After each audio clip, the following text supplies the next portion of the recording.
माझं नाव गौरी आहे आणि माझं वय 22 वर्षे आहे. मी नोकरीच्या शोधात शहरात आले होते. त्यावेळी माझ्या मित्राने विकासने मला त्याच्या घरी राहण्यासाठी आग्रह केला. त्याने मला आपल्या आईची काढण्यासाठी परदेशात निघून गेला. विकास परदेशात गेल्यानंतर त्याच्या आईचा माझ्याप्रती वागणूक हळूहळू बदलू लागली. त्या अनेकदा मला आपल्या खोलीत बोलावायच्या. एकदा तर त्यांनी खोटा बहाणा करून सांगितलं की त्यांना खूप भीती वाटत आहे आणि मला त्यांच्या खोलीत बोलावलं. त्या रात्री जेव्हा मी त्यांच्याजवळ झोपले होते, तेव्हा आंटींनी अचानक माझ्या डोक्यावर हात फिरवला आणि एका वेगळ्या अंदाजात बोलल्या, "गौरी, मला माहीत नव्हतं की तुमच्या वयाच्या मुली इतक्या मोठ्या आणि समजूतदार असतात. पण मी आधी सगळं सांगते." मी शहरात पोहोचल्यावर विकास मला स्टेशनवरून घेऊन आला आणि थेट आपल्या घरी नेलं. घरात प्रवेश करताच माझी नजर एका सुंदर स्त्रीवर पडली आणि मी तिला विकासची बहीण समजले. पण विकासने माझी चूक दुरुस्त केली. गौरी ही माझी बहीण नाही, ही माझी आई आहे. आणि ते इतक्या तरुण आणि सुंदर दिसत होत्या की मी त्यांना बहीण समजणे स्वाभाविक होतं. त्या दिवशी विकासला भेटून मला खूप आनंद झाला. दुपारच्या जेवणानंतर मी निघायला लागले कारण मला राहण्याची व्यवस्था करायची होती. पण विकासने मला रोखलं. तो म्हणाला, "गौरी, तू हॉस्टेल किंवा दुसरं काही शोधत आहेस. जेव्हा तुझं स्वतःचं घर आहे, तेव्हा हॉस्टेलमध्ये राहणं योग्य नाही." मी म्हणाले, "पण हे माझं घर कसं?" तर तो म्हणाला, "तू मला माझ्या मित्रा इतक्या लवकर परका करून टाकलंस? अरे, मी शहरी असलो तरी मला मैत्री निभवायला येतं. बघ, या घरात मी आणि माझी आई राहतो. तू इथे आरामात जुळवून घेऊ शकतेस. वैसे आता मी पुढील शिक्षणासाठी काही वर्षांसाठी परदेशात जात आहे. त्यामुळे आईच्या काळजीसाठी तुला गरज असेल. माझ्या परदेशात गेल्यानंतर तूही माझ्यासारखं माझ्या आईची काळजी घे." विकासच्या या शब्दांनी माझं हृदय भरून आलं. आंटींनीही त्याचं समर्थन करत म्हटलं, "हो गौरी," "हो गौरी, विकास बरोबर म्हणतो आहे. माझा विकास बेटा परदेशात गेला तर दुसरा बेटा माझ्याजवळ राहू शकत नाही का? भगवानाने तुला योग्य वेळ इथे पाठवलं आहे. याचा अर्थ भगवानाची हीच इच्छा होती की तू माझ्याबरोबर राहावेस." त्यांचा आग्रह इतका वाढला की मी नकार देऊ शकलो नाही. 2 दिवसांनी विकास परदेशात जाणार होता. त्याच्या गेल्यानंतर मी घरात आंटीसोबत एकटी राहिले. घराची परिस्थिती लक्षात घेऊन मी लगेच नोकरी शोधली. 22 वर्षांच्या वयात पुढील शिक्षणाचा विचार मी सोडून दिला होता आणि पैसे कमवण्यासाठी नोकरी करायला सुरुवात केली. माझ्याकडे इतके पैसे नव्हते की मी पुढे शिक्षण घेऊ शकते. शहरात मला एक चांगली नोकरी मिळाली. विकासच्या जाण्यानंतर आंटी माझ्याशी अधिक जवळीक साधू लागल्या. एका रात्री आंटींनी आमच्यासाठी माझं आवडतं महाराष्ट्रीयन जेवण बनवलं होतं. त्या म्हणाल्या, "मी तुमच्या सोशल मीडियावरून तुमची काही आवड-नावड शोधून काढली आहे. तुम्ही तुमच्या बायोमध्ये लिहिलं आहे की तुम्हाला महाराष्ट्रीयन फूड खूप आवडतं." आंटी माझ्या आवडींची काळजी घ्यायला लागल्या होत्या. त्या रात्री जेवताना त्या माझ्याजवळ बसल्या. त्यांनी माझ्या ताटात एक रोटी ठेवली. जेवण संपल्यानंतर मी आंटींना मदत करायला लागले आणि डायनिंग टेबलवरून भांडी उचलायला लागले. माझं काम पाहून त्या म्हणाल्या, "तू खरोखरच परफेक्ट मुलगी आहेस. मी अनेकदा विकासच्या तोंडून मी तुला भेटायला उत्सुक होते. तू आणि विकास यात खूप फरक आहे. विकास कधीही घराच्या कामात मदत करत नाही. उलट तो घराचा सामान इकडे-तिकडे पसरवण्यात एक्सपर्ट आहे." विकासच्या मजेदार किस्से ऐकून मी हसू लागले. हसत-हसत आंटी अचानक शांत झाल्या. मला वाटलं की त्यांना विकासची आठवण आली असेल म्हणून मी त्यांच्या खांद्यावर हात ठेवून म्हटलं, "आंटी, जर विकासची आठवण येत असेल तर मी त्याला फोन करतो. तुम्ही इतक्या उदास होऊ नका." तेव्हा आंटींनी माझ्या हातावर हात ठेवून सांगितलं, "विकास कायमचा परदेशात गेला नाही, हे मला चांगलं माहीत आहे. मी आता त्याच्या आठवणीत शांत बसणार नाही. तर मी अचानक तुझ्या विचारात हरवले होते." पुढे त्या म्हणाल्या, "मी विचार करत होते की तू किती परफेक्ट आहेस. जर तू वारंवार मला अशा प्रकारे प्रभावित करत राहशील तर मग माझं काय होईल? तू मला वारंवार अशा प्रकारे प्रभावित करू नकोस. नाहीतर मग तुला सांभाळणं कठीण होईल." हे म्हणून आंटी माझ्या हातातून प्लेट घेऊन किचनमध्ये गेल्या. काही वेळ मी तिथेच एका जागी उभी राहिले. होईल. आंटीच्या शब्दांनी माझ्या मनात वेगळे विचार येऊ लागले. हळूहळू आंटींनी माझ्यासमोर आपली सुंदरता दाखवायला सुरुवात केली. त्या रोज सकाळी लवकर उठून योगा करायच्या. जेव्हा मी त्यांना योगा करताना पाहिलं तेव्हा मला त्यांचा तरुण दिसण्याचा राज समजला. एक दिवशी आंटींनी मला ऑफिसमधून लवकर घरी बोलावलं. कारण त्यांना बाजारात शॉपिंगसाठी जायचं होतं आणि त्यांना माझी गरज होती. त्या दिवशी मी दुपारी अर्ध्या दिवसाची रजा घेऊन घरी आले. घरी पोहोचल्यावर मी वारंवार घंटा वाजवली. पण आतून कोणताही आवाज येत नव्हता. कदाचित घंटा वाजत नव्हते. तेव्हा मी माझ्याकडे असलेल्या दुसऱ्या चावीने दरवाजाचा कुलूप उघडला आणि आत गेले. हॉलमध्ये मला कोणी दिसलं नाही. तेव्हा मला आंटीच्या खोलीतून पाण्याचा आवाज ऐकू आला. मला वाटलं की कदाचित घराच्या एखाद्या खोलीतून पाणी चालू असेल. कोणाला माहिती किती वेळापासून पाणी वाया जात असेल आणि आता आणखी पाणी वाया जाऊ नये म्हणून मी त्या पाण्याच्या आवाजाच्या दिशेने जायला सुरुवात केली. त्या पाण्याच्या आवाजाचा अंदाज घेत मी एका खोलीजवळ पोहोचले, जिथे बाथरूममधून पाण्याचा आवाज येत होता. मी दरवाजा उघडण्यासाठी हात पुढे केला, तेव्हा आतून दरवाजा उघडला होता. समोर मी आंटींना उभ्या पाहिल्या, ज्या पूर्णपणे भिजलेल्या होत्या. त्यांच्या चेहऱ्यावरून ओल्या केसांमधून पाण्याच्या छोट्या छोट्या धारा वाहत होत्या. त्यांचा तो मोहक रूप पाहून काही पलांसाठी मी तिथेच उभी राहिले आणि त्यांना एकटक पाहत राहिले. आंटीच्या त्या सुंदरतेत मी इतकी हरवले होते की मला होशच नव्हता. जेव्हा मला दरवाजा बंद होण्याचा आवाज ऐकू आला तेव्हा मी होशात आले. मला समजलं की आंटींनी मला समोर पाहून पुन्हा बाथरूमच्या आत दरवाजा बंद केला होता. मी तिथून बाहेर हॉलमध्ये येऊन बसले. काही वेळानंतर आंटी हॉलमध्ये आल्या आणि मला म्हणाल्या, "गौरी, माझ्या खोलीत का आलीस? तुझ्या खोलीत पाणी येत नाही का?" तेव्हा मी आंटींना सांगितलं की मला त्यांचा आवाज ऐकू येत नव्हता म्हणून मला वाटलं की त्या अजून घरी आल्या नाहीत. मला नळाच्या पाण्याचा आवाज ऐकू आला म्हणून मी त्यांच्या खोलीपर्यंत आले. आंटी म्हणाल्या, "ठीक आहे. काही वेळापूर्वी जे घडलं ते सगळं नजरेच्या चुकांमुळे घडलं. आज मी सँडल घरात दरवाजाजवळ ठेवली होती, म्हणून कदाचित तुला हे लक्षात आलं नसेल की मी घरातच आहे. जा तूही फ्रेश हो. मी तयार होऊन येते." असं म्हणून आंटी आपल्या खोलीत गेल्या आणि मीही फ्रेश होण्यासाठी आपल्या खोलीत गेले. काही वेळानंतर आम्ही दोघी आमच्या खोलीतून तयार होऊन बाजारात जाण्यासाठी बाहेर आलो. आंटी खूप साध्या कपड्यांमध्ये तयार झाल्या होत्या, पण तरीही त्या खूप सुंदर दिसत होत्या. मला त्यांना पाहून असं वाटत होतं की पहिल्यांदाच मी एखाद्या स्त्रीची अशी सुंदरता पाहत आहे. त्यावेळीही मी वारंवार आंटीकडे पाहत होते. त्या माझ्याजवळ आल्या आणि माझ्या केसांमध्ये हात फिरवत म्हणाल्या, "गौरी, अरे तू वारंवार कोणत्या विचारात डुबलेली असतेस? चल आता लवकर कर." आंटीच्या शब्दांनी मी स्वतःला पुन्हा होशात आणलं आणि त्यांच्यासोबत बाजारासाठी निघाले. जसे की त्या गाडीवर माझ्या मागे बसल्या तेव्हा त्यांनी आपले दोन्ही हात माझ्या खांद्यांवर ठेवले. बाजारात जिथे जिथे त्यांना जायचं होतं तिथे मी त्यांना घेऊन जात होते. घरी परतल्यावर आंटींनी माझ्या चेहऱ्यावर हात फिरवत म्हटलं, "तुला परफेक्ट मुलीचं नाव पूर्णपणे सूट करतं कारण तू खरोखरच तशीच आहेस. तू बिलकुल परफेक्ट आहेस. तू बिलकुलही तक्रारीचा मौका दिला नाही. जिथे जिथे मला जायचं होतं तिथे तू मला घेऊन गेली, ज्यामुळे माझी शॉपिंग लवकर संपली.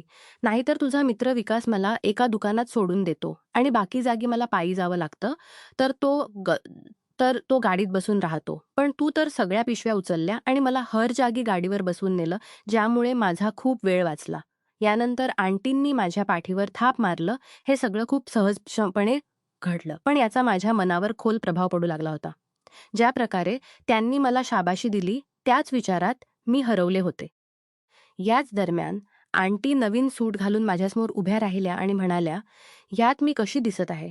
मी म्हणाली, "यात तर तुम्ही खूप सुंदर दिसत आहात, पण ड्रेस थोडा ढिला आहे." माझं असं म्हणणं ऐकून आंटी म्हणाल्या, "कदाचित मागची रिबन मी बांधलीच नाही. गौरी, तू माझी थोडी" त्यांना मदत करायला लागले. जेव्हा मी रिबन बांधत होते तेव्हा कपड्याच्या बाहेरील बाजूने ठीक होतं, पण मला त्यांना स्पर्श करावा लागत होता. मी एक शब्द न बोलता आंटींचं सगळं काम करत होते.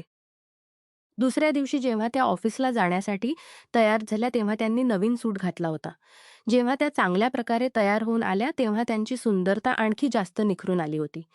त्या दिवशी आंटींनी मला सांगितलं, "काल तू दुपारच्या वेळी माझ्यासाठी अर्ध्या दिवसाची रजा घेतली होती. वैसे आज सकाळचे काही तास अर्ध्या दिवसाची रजा घे आणि माझ्यासोबत ऑफिस चाल." आंटी मला आपल्या ऑफिसमध्ये का घेऊन जात होत्या हे त्यांनी ठीकसे सांगितलं नाही. जेव्हा मी ऑफिसला पोहोचलो आणि त्यांच्या फ्लोअरवर एंट्री केली तेव्हा त्यांनी माझा हात पकडला. आंटीचं हे विचित्र वागणं मला समजत नव्हतं. त्यांच्या ऑफिसमध्ये कर्मचारी आम्हाला वेगवेगळ्या नजरेने पाहत होते. आंटी दिसायला इतक्या वृद्धही नव्हत्या, पण त्या मला आपल्या ऑफिसमध्ये का घेऊन गेल्या होत्या हे मला समजत नव्हतं. त्या मला फक्त आपल्या फ्लोअरवर नाही तर आपल्या बॉसच्या केबिनमध्येही घेऊन गेल्या. त्यांच्या बॉसने आम्हाला विचित्र नजरेने पाहिलं. आंटीने बॉसला माझी ओळख करून देत म्हटलं, "हे माझी गौरी आहे." असं म्हणून त्यांनी माझा परिचय दिला. बॉसला भेटल्यानंतर आंटी मला बाहेर घेऊन आल्या आणि मला तिथून जाण्यास सांगितलं. आंटीच्या ऑफिसमध्ये मी त्यांना कोणताही प्रश्न विचारू शकलो नाही. जेव्हा संध्याकाळी घरी आल्या तेव्हा आंटीने मला गळ्यात घेतलं आणि म्हटलं. घरी येताच आंटीने मला ऑफिसमध्ये येऊन माझी खूप मोठी मदत केली. आंटी माझ्याशी बोलत असताना अचानक जोरदार विजा चमकली. ज्याच्या ज्याच्या आवाजाने आंटी घाबरल्या आणि त्यांनी मला गळ्यात घेतलं. त्यावेळी त्यांची ती गळ्यात खेळण्याची भावना काही वेगळीच होती. जेव्हा विजेचा आवाज बंद झाला तेव्हा आंटी माझ्यापासून दूर गेल्या, पण जाताना माझ्या चेहऱ्यावर हात फिरवत म्हणाल्या, "चांगलं झालं की तू लवकर घरी आलीस. बघ ना, तुझ्या येण्याच्या काही वेळानंतरच इतका जोरदार पाऊस सुरू झाला आहे." आंटी माझी खूप जास्त काळजी करायला लागल्या होत्या आणि तिची ही काळजी मला चांगली वाटायला लागली होती, पण त्याचबरोबर मला त्यांच्यावर काही शंका येत होती. त्यावेळी आंटी दरवाजाजवळ उभ्या राहून उत्सुकतेने पाऊस पाहत होत्या, पण बाहेर जाण्यास घाबरत होत्या. त्यांच्या चेहऱ्यावरून मला साफ दिसत होतं की त्या पावसात भिजायला आवडत होत्या. तेव्हा मी त्यांचा हात धरला आणि त्यांना बाहेर कंपाऊंडमध्ये घेऊन गेले. तेव्हा मी त्यांचा हात धरून त्यांना पावसाचा आनंद घ्यायला सांगितला. आंटी पावसाचा आनंद घ्यायला सांगितला. पण पावसाचा आनंद घेताना त्यांच्या चेहऱ्यावर जी खुशी होती, ती पाहून मीही खूप खुश होत होते. आंटीच्याबद्दल माझ्या मनात कोणत्या भावना येत आहेत, हे मलाही समजत नव्हतं. आंटी जणू एखाद्या चित्रपटासारख्या पावसात मस्ती करत भिजत होत्या.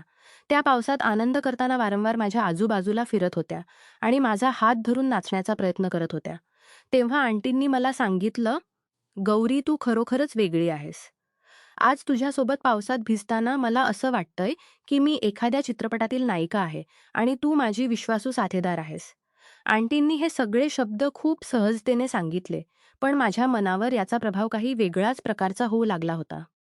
घरात शिरताच आंटींनी माझ्यासाठी टॉवेल घेऊन आल्या आणि आपल्या हातांनी माझे केस पुसायला लागल्या. तेव्हा आमच्या नजरा भेटल्या आणि आंटी मला खूप प्रेमाने पाहत होत्या. आंटी म्हणाल्या, "गौरी, ज्या प्रकारे तू माझ्याशी बोलतेस तसं विकासने कधी केलं नाही. तो तर नेहमी आपल्या शिक्षणात व्यस्त राहायचा." त्या बोलत असताना मी त्यांना विचारलं, "आंटी, तुम्ही आपल्या बॉसला माझी ओळख माझी गौरी म्हणून का करून दिली? याचा अर्थ काय आहे?" हे ऐकताच आंटी एकदम चौकल्या आणि तिथून चालून गेल्या. पण रात्री झोपण्याच्या वेळी आंटीने मला आपल्या खोलीत बोलावलं.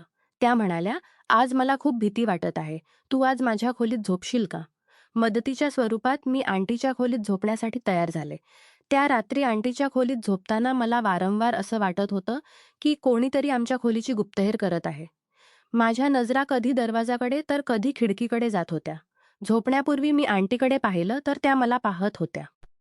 आंटी म्हणाल्या, "गौरी, तू अजून झोपली नाहीस." मी उत्तर दिलं, "मला असं वाटतंय की कोणीतरी या खोलीची गुप्तहेर करत आहे."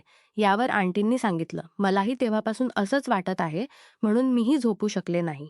हे म्हणून आंटींनी माझ्यावर हात ठेवून झोपण्याचा प्रयत्न केला. काही वेळानंतर अचानक खोलीची लाईट चालू झाली आणि कोणीतरी "आई" अशी आवाज केला. या आवाजाने माझी आणि आंटीची झोप उडाली. उठून पाहिलं तर विकास समोर उभा होता. तो आम्हाला पाहत होता आणि आपल्या आईला म्हणाला, "आई, तू हे काय करत आहेस? गौरी माझी मित्र आहे. अशा प्रकारच्या गोष्टी तुला शोभत नाहीत. मला तर आता तुला आई म्हणायलाही शर्म येत आहे." मी विकासला म्हणाले, "विकास, तू व्यर्थ असं मोज सोच." आंटींना भीती वाटत होती म्हणून त्यांनी मला आपल्या खोलीत झोपण्यासाठी बोलवलं होतं. पण ज्या प्रकारे आंटींनी माझ्यावर हात ठेवला होता, त्याला पाहून कोणालाही गैरसमज होऊ शकतो. विकास आपल्या आईवर अनुचित आरोप करायला लागला. त्याला ऐकून असं वाटत होतं की तो अचानक घरी आला नव्हता, तर हे त्याचं काही प्लॅन होतं. मी विकासला म्हणाले, "विकास, या छोट्या गोष्टीवर तू आंटीवर असे आरोप कसे लावू शकतोस? तू नक्कीच दुसऱ्या एखाद्या रागाचा उद्रेक करत आहेस. आणि मला हे सांग, तू तर परदेशात गेला होतास, मग अचानक घरी कसा आलास?" यावर विकास म्हणाला, "मी परदेशात जाऊ शकलो नाही, कारण माझ्या आईकडे इतके पैसे नव्हते. आईकडून पैशाची व्यवस्था होऊ शकली नाही होतो. आईकडून हे सांगितकडे काही पैसे घ्यायला गेलो होतो. मी आईला हे सांगितलं नव्हतं की त्या दिवशी जेव्हा मी काकांकडे पैसे घ्यायला गेलो, तेव्हा त्यांनी मला आईबद्दल काही गोष्टी सांगितल्या ज्याकडे मी आधी लक्ष दिलं नव्हतं. माझ्या काकांनी मला सांगितलं की त्यांनी अनेकदा तुझ्या आईला कोणत्यातरी अनोळखी माणसासोबत फिरताना पाहिलं आहे. मी त्यांच्या शब्दांवर विश्वास ठेवला, कारण त्यांच्या म्हणण्यावर शंका घेण्याचं कोणतंही कारण नव्हतं. माझ्या वडिलांच्या नसतानाही आई इतकी सजधज करून राहायची, पण हे कोणासाठी याकडे मी कधी लक्ष दिलं नव्हतं. त्या दिवशी काकांनी माझ्या डोळ्यातील पडदा दूर केला. तेव्हा मी प्लॅन केला की मी आईवर नजर ठेवणार. त्या दरम्यान तूही शहरात येणार होतीस. माझ्या प्लॅननुसार मी सांगितलं की मी परदेशात जात आहे आणि तुझ्याकडून आईबरोबर राहण्याची जिद्द केली. मला माहीत होतं की माझ्या आईचा वाईट प्रभाव तुझ्यावरही पडू लागेल. तुझ्या आणि आईच्या मध्ये जे चालत होतं ते मला समजलं. गौरी, मी तुला यासाठी दोषी मानत नाही. खरी चूक माझ्या आईची आहे. तिची नियत खराब आहे. तू तर फक्त तिच्या शब्दात आली असशील. जेव्हा विकास शांत झाला तेव्हा मी त्याला म्हणाले, तू आपल्या आईवर आरोप लावला. आता खुश झालास. आता बोल. आणखी काही बाकी आहे का? बाकी असेल तर तेही सांग, कारण पुढे तुला बोलण्याची संधी मिळणार नाही. मग मी म्हणाली, विकास, तू आमच्यावर नजर ठेवली, पण जे तुला पाहायला हवं होतं ते तू पाहिलंच नाही. आंटीनी मला आपल्या ऑफिसमध्ये त्यामुळे नेलं होतं, कारण त्यांचा नवीन बॉस त्यांच्यावर नजर ठेवत होता आणि त्यांच्यासमोर हे दाखवायचं होतं की ती एकटी नाही आहे. तिच्यासोबत तिची मुलगीसारखी कोणीतरी आहे. बॉसला मुलीचा भीती दाखवण्यासाठी तिने मला ऑफिसमध्ये नेलं होतं. आणि अजूनही जेव्हा ती माझ्यावर हात ठेवून झोपली होती, तेव्हा असं कारण की ती माझ्या आणि तुझ्यात काही फरक करत नाही. जर तू दुसऱ्यांच्या शब्दांऐवजी आपल्या आईला समजून घेण्याचा प्रयत्न केला असता, तर तुझ्या तोंडून आईबद्दल असे अपशब्द बाहेर पडले नसते. काही दिवसात मला हेही समजलं की आंटी घरात राहत असतानाही एकट्या होत्या. त्यांचा तरुण बेटा त्यांच्यासोबत असतानाही त्यांनी तुझ्यामुळे दुसरं लग्न केलं नाही. त्या तुझ्यासाठी जगत होत्या. पण जेव्हा तुझ्यावर आईची काळजी घेण्याची जबाबदारी आली, तेव्हा तू आईकडे लक्ष देण्याऐवजी स्वतःच्या जगात हरवलास आणि लोकांच्या शब्दांवर विश्वास ठेवून आईवर अविश्वास दर्शवलास. मी बोलत असताना आंटीने माझ्या खांद्यावर हात ठेवला आणि म्हटलं, गौरी, तुझ्याकडे जी समजूतदारी आहे ती कदाचित विकासमध्ये नाही, कारण मी त्याला कधीही कोणत्याही गोष्टीसाठी मेहनत करायला दिली नाही. मी त्याला प्रत्येक गोष्ट वेळेवर दिली. पण आज माझ्या बेट्याने माझ्या प्रेमाचा बदला माझ्यावर अविश्वास करून दिला. तुझ्या काकांनी तुला माझ्या विरुद्ध भडकवलं, जेणेकरून आमच्यात अंतर पडेल. काकांकडे मदत मागण्यापूर्वी मी तुझ्या काकांकडे तुझ्या वडिलांच्या मालमत्तेचा हिस्सा मागायला गेले होते, पण त्यांनी मला काहीही देण्यास नकार दिला. तेव्हा मी त्यांना धमकी दिली की मी त्यांना कोर्टात खेचून घेईन. जे मी तुझ्या काकांकडे तुझ्या हक्कासाठी गेले होते ते फक्त तुझ्यासाठी होतं, कारण मी तुझ्या खुशी मारायला नको होत्या. मलाही तुला मोठ्या शहरात शिक्षणासाठी पाठवायचं होतं, पण मला माहीत नव्हतं की तू इतक्या लवकर दुसऱ्यांच्या शब्दात येशील. आज तू आपल्या आईच्या प्रेमाचा हा सिला दिला बेटा. असं म्हणून आंटी रडायला लागल्या. आंटीच्या शब्दांनी विकासची समजूत परत आली. तू दुसऱ्यांच्या शब्दात येऊन आपल्या आईवर विश्वास ठेवत नव्हतास आणि त्याने आंटी आणि माझ्यावरही चुकीचा शक केला होता. जेव्हा विकासला आपली चूक कळाली तेव्हा त्याने रडत रडत आंटीकडे माफी मागितली. ती एक आई होती म्हणून तिने ताबडतोब आपल्या बेट्याला माफ केलं. माफी मागल्यानंतर विकासने मला आपल्या घरात राहण्यासाठी आग्रह करायला सुरुवात केली. पण आता मी तिथे राहू शकत नव्हते, कारण त्या आई बेट्यांना आपल्या नात्यात सुधारणा करण्यासाठी वेळ हवा होता. विकासला आपल्या आईची प्रामाणिकता आणि तिच्यासाठी केलेला संघर्ष पाहण्याची गरज होती, कारण त्याला आपल्या आईच्या मेहनतीची कोणतीही समज नव्हती. मी लहानपणापासून आपल्या घराची गरिबी पाहिली होती आणि तेव्हापासून मी छोटी मोठी कामे करत आले होते. आजकाल मातापिता आपल्या मुलांची सर्व इच्छा ताबडतोब पूर्ण करतात आणि मुले त्याची सवय लावून घेतात. जर कधी मातापिता मुलांची एखादी इच्छा पूर्ण करू शकत नाहीत, तर मुले ताबडतोब नाराज होतात आणि त्यांना वाईट शब्द बोलायला लागतात. अशाच प्रकारच्या परिस्थिती टाळण्यासाठी नेहमी मुलांना सर्व इच्छा पूर्ण करू नयेत. कधी-कधी त्यांना नाही हा शब्दही अनुभवायला द्यावा. मुलांना हे समजावं की माता-पिता दिवस-रात्र त्यांच्यासाठी किती मेहनत करतात. तेव्हाच त्यांना नातं, प्रेम आणि पैशाची खरी किंमत समजेल. मला वाटतं की हाच खरा धडा होता जो मला या अनुभवातून मिळाला. नमस्कार मित्रांनो, तुम्हाला ही कथा आवडली असेल तर चॅनेलला सबस्क्राईब करायला विसरू नका. आणि यापेक्षाही अधिक रंजक व्हिडिओ पाहण्यासाठी माझ्या चॅनेलवर नुकताच अपलोड केलेला नवीन व्हिडिओ नक्की पहा. तो तुम्हाला खूप आवडेल अशी मला आशा आहे.